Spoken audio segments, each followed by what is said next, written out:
Кавказская арена. Еженедельная информационно-публицистическая программа. У микрофона Олег Усов. Ликвидация Бен Ладена. Дойдет ли мчение до Кавказа? Президент Литвы побывал во всех южнокавказских государствах, признанных ЕС, конечно. Профессионализм грузинских футболистов. Продаются угловые, замены, штрафные удары. Цитата недели. Основные события и размышления. Средний возраст кавказского президента. И анекдот недели. Начнем с анекдота. Срочная телеграмма президенту США от жителя небольшого российского города. Уважаемый господин президент, Усама Бен Ладен все-таки жив. Он находится у моей тещи, члена Талибана с 1996 года. Ведут с ним ожесточенные бои. Прошу оказать поддержку путем бомбежки с воздуха. Hey, Mr. Taliban, hand over Bin Laden. Daylight come and we bomb your home. He never has a shave and he's always in pajamas. Daylight come and we bomb your home. Имел ли Бен Ладен влияние на боевиков российского Северного Кавказа? Скажется ли его ликвидация на ситуацию в этом регионе? Большинство экспертов отрицательно отвечает на эти вопросы. В середине 90-х годов Бен Ладена подозревали в спонсировании чеченских сепаратистов, воюющих против федеральных войск на Северном Кавказе. Но факты, как говорят, не нашли документального подтверждения.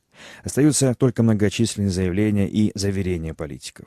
И информационные сообщения, типа такого, которое было распространено 4 мая. Эмиссар Аль-Каиды, главный координатор международных террористов на Северном Кавказе Абдулла Курт, уничтожен в результате спецоперации в Чечне, сообщает Национальный антитеррористический комитет. Боевик в 1991 году прибыл на территорию Северного Кавказа с территории Панкисского ущелья Грузии. В Чеченской республике Абдулла Курт входил в так называемые арабские группы Аль-Каиды под командованием Хаттаба, Абу Аль-Валида и Абу Хавса, преступная деятельность которых была пресечена ранее ФСБ России с участием правоохранительных органов, говорится в сообщении. А вот еще одно сообщение от 18 апреля. Радиостанция «Маяк». Уничтоженный сегодня в Шатойском районе Чечни боевик Касем Касумов по кличке Бен Ладен состоял в банде известного террориста Тархана Газиева, сообщил журналистам глава Чечни Рамзан Кадыров. По его словам, Касумов находился в федеральном розыске с 2003 года. Он обвиняется, в частности, в убийстве 2 глав администрации Тумкалинского района. Бен Ладен принимал также участие в нападении в ноябре 2006 года на колонну сотрудников МВД Шаройского района Чечни. Уничтожение лидера Аль-Каиды Усама Бен Ладена положительно скажется на борьбе с террористами на Северном Кавказе. В этом уверен полпред президента России в Северокавказском федеральном округе вице-премьер Александр Хлопонин. Как заявил журналистам Хлопонин, это очень серьезный успех, то, что обезглавлена сама эта организация. Конец цитаты. А вот мнение московского политолога, руководителя Центра политической информации Алексея Мухина. Любимая тема директора ФСБ Александра Бортникова, что банда Пополья на Северном Кавказе напрямую и тесно связана с Аль-Каидой, да еще через соседние государства, она, скорее всего, не оправдывается. Хотя, конечно, косвенные признаки относительно усиления влияния Аль-Каиды, особенно в 90-х годах на эту территорию, это очевидный факт. Алексей Мухин, глава Центра политической информации. Президент Литвы Даля Грибаускайте на этой неделе посетила 3 южнокавказских страны. В Баку и Ереване она, естественно, не обошла тему Карабахского конфликта. Между строками ее заявления можно было прочитать мысль: Прибалтике тоже 3 постсоветские страны, но подобные конфликты между ними исключены. Такие конфликты оборачиваются тяжелыми потерями для любой страны. Они крайне негативно отражаются на духовных ценностях, отношениях, экономике. Устранить эти трудности чрезвычайно сложно. Для этого вам нужны терпение, открытый подход и, конечно, миролюбивое отношение. Европа и весь мир хотят мирного урегулирования конфликтов. В решении данного вопроса Литва готова оказать вам посильную помощь как члену ОБСЕ и Европейского Союза, так и в двустороннем формате. В Тбилиси президент Литвы лишний раз подтвердила позицию своего государства в отношении проблемы территориальной целостности Грузии. Здесь я нахожусь не только как президент Литвы, но и как лидер страны, председательницы ОБСЕ.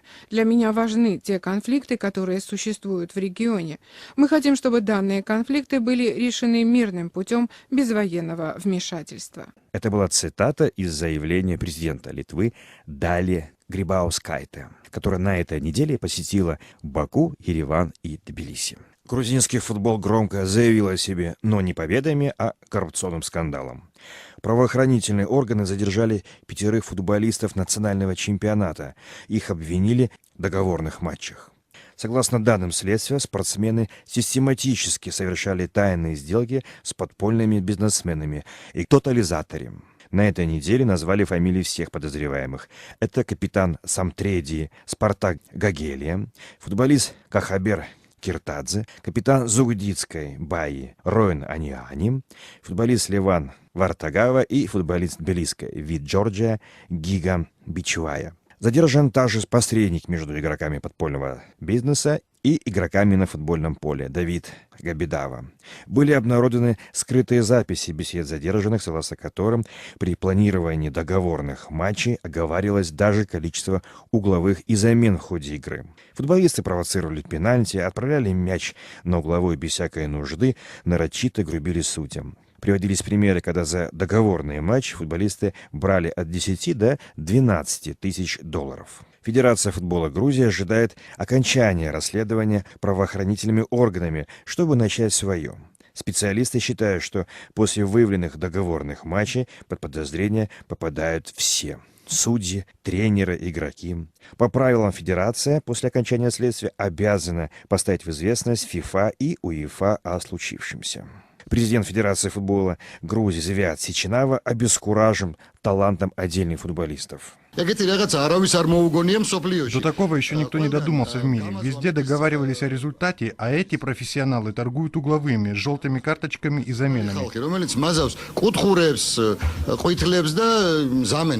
Всех подозреваемых футболистов после допроса освободили. Следствие продолжается, как и чемпионат Грузии. Продолжаются игры и делаются ставки. Оказывается, я самый старший из нынешнего поколения глав. Надеюсь, что они не будут этим злоупотреблять. Такую запись недавно сделал в Твиттере глава Северной Осетии Таймураз Мамсуров.